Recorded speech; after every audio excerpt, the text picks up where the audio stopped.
अस्सलाम वालेकुम दोस्तों, आज हमारे पास LG का टीवी है जी। इसमें फॉल्ट ये है कि इसकी टोटल स्क्रीन रेड है, लाल ही है।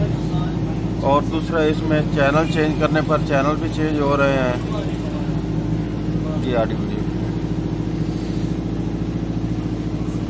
लेकिन ये इसके बावजूद ये लाल ही लाल है। आवाज़ आती है इसकी, लेकिन इसकी पिक्चर नहीं आ रही। मेरा नाम मोहम्मद अल्ताफ़ है और मेरे चैनल का नाम है स्टार अल्ताफ़। सब्सक्राइब करें और साथ वाले बेल आइकन को दबा दें। अगर वीडियो अच्छी लगे तो लाइक और शेयर करें। अब मैं इसको ओपन करके आपको चेक कराता हूँ इसमें क्या फॉल्ट है।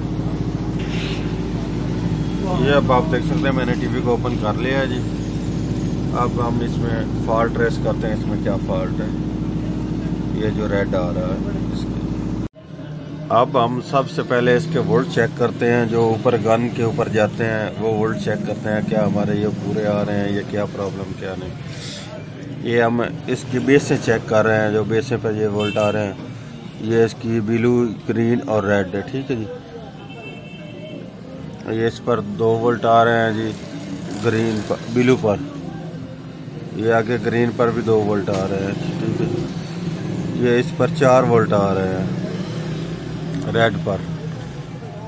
ये अब आप देख रहे हैं इस रेड गन पर, इस पर 4 आ रहे हैं। अब हम सबसे पहले ये करेंगे, इसको ये जंपर से ओपन करेंगे एक तरफ से, ताकि हमें मालूम हो ये हमारे बेस में फॉल्ट है या ये हमारे इस जंगल आइस में जो वोल्ट जा रहे हैं वो इतने ज़्यादा 4 वोल्ट दे रहा है। अब ये मैं इसको ओपन करके चेक करता हूँ। ये अब मैंने इसका एक पॉइंट ओपन कर दिया है, ये वाला। अब आप देख, इस तरफ ये 4 वोल्ट आ रहे हैं, लेकिन इस तरफ 0 वोल्ट है। ठीक है जी। ये इसके अब वोल्ट आ रहे हैं दूसरे।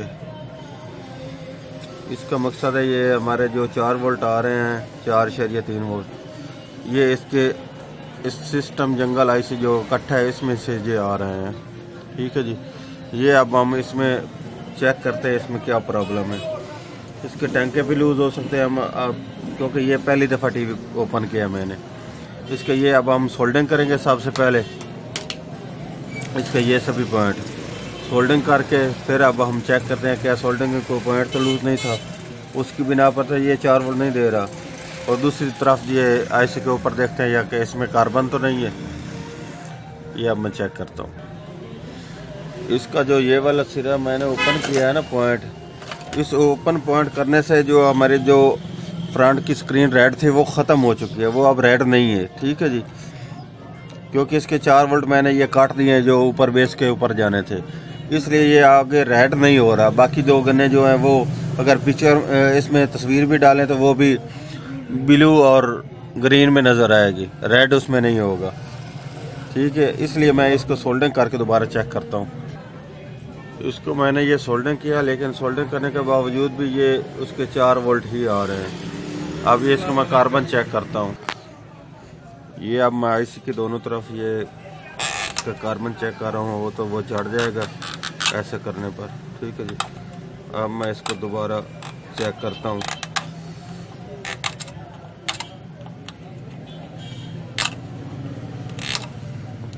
अब मैं इसको पावर देकर दोबारा चेक करता हूँ क्या ये हमारे 4 वोल्ट ख़त्म हुए कि नहीं हुए, जो गन शॉट के थे। इसके अब भी ये 4 वोल्ट ही है। इसका ये वाला आईस ख़राब है। ये अब हम इसमें और आईस लगाना पड़ेगा। अब हमें इसमें 9631 भी लग जाता है, लेकिन उसकी डिस्प्ले वगैरह जो हम चाइना की टीवी की वो आती है। ठीक है जी। इसका जेन्युइन LG का लगाना पड़ेगा तो तब ये इसका फॉल्ट दूर होगा, नहीं तो अब ये ब्लू और ग्रीन कलर में चलेगा। मैं आपको चला कर दिखाता हूँ। इस टीवी में एक और भी फॉल्ट है, इसकी पिक्चर भी नहीं आ रही, तस्वीर इसमें नहीं आ रही, लेकिन आवाज़ इसमें आ रही है। लेकिन जो इसका डिस्प्ले है वो भी ऐसे है। ठीक है जी। और तस्वीर भी नीचे और ऊपर से कम है। इसलिए अब हम इसका मेमोरी आईसी एहतियातन चेंज करके देख लेते हैं, क्या हो सकता है उसमें ये फॉल्ट आ जाए, दूर हो जाए फॉल्ट। अब मैं इसका मेमोरी आईसी लगाने लगा हूँ।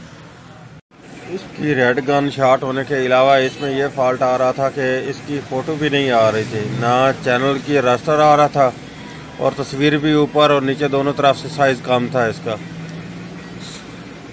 ठीक है जी। इसलिए मैं अब ये इसका EEPROM IC चेंज करने लगा हूँ। हो सकता है EEPROM चेंज करने से हमारा ये जो रेड गन शॉट है वो भी दूर हो जाए और रास्टर वगैरह भी आ जाए, तस्वीर वगैरह भी आ जाए। अब ये चेंज करके चेक कर लेते हैं। ये अब मैं इसमें चेंज करने लगा हूँ, मैं आपको दिखाता हूँ ये कैसे। ये अब इस EEPROM के मैंने शोल्डर ओपन कर लिया है। अब ये मैं इसको निकालने लगा। ये अब देख सकते हैं मैं इसका EEPROM निकाल लिया है अब। ठीक है जी।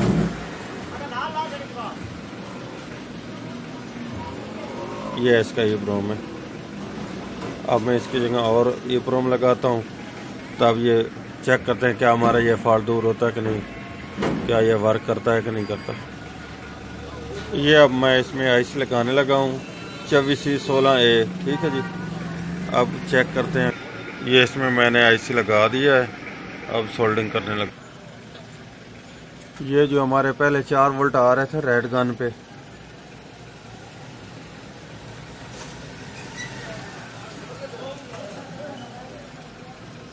वो अब 3 वोल्ट हो चुके हैं। ये अब आप देख सकते हैं। ठीक है जी।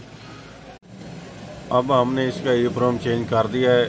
इसका जब हमने ये EEPROM चेंज किया है, इसके चेंज करने के बाद हमारा टीवी मुकम्मल तौर पर ऑन हो चुका है। ठीक है जी।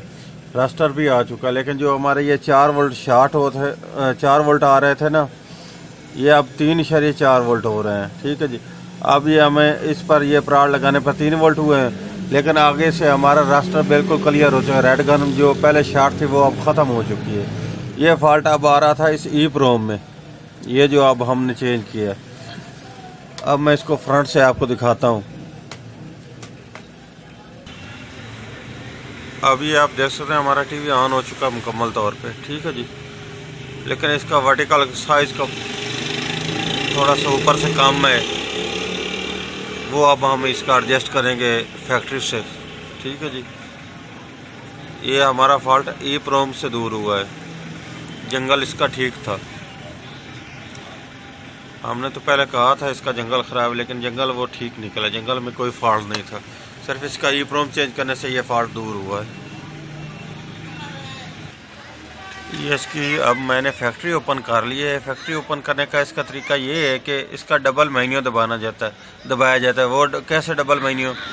एक इसका जो टच होते हैं किट के ऊपर, उनसे एक मेन्यू दबाया जाता है, दूसरा इसके रिमोट से मेन्यू दबाया जाता है।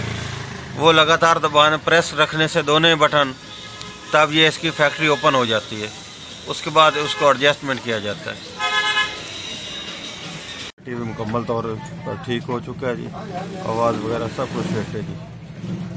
अल्लाह हाफ़िज़।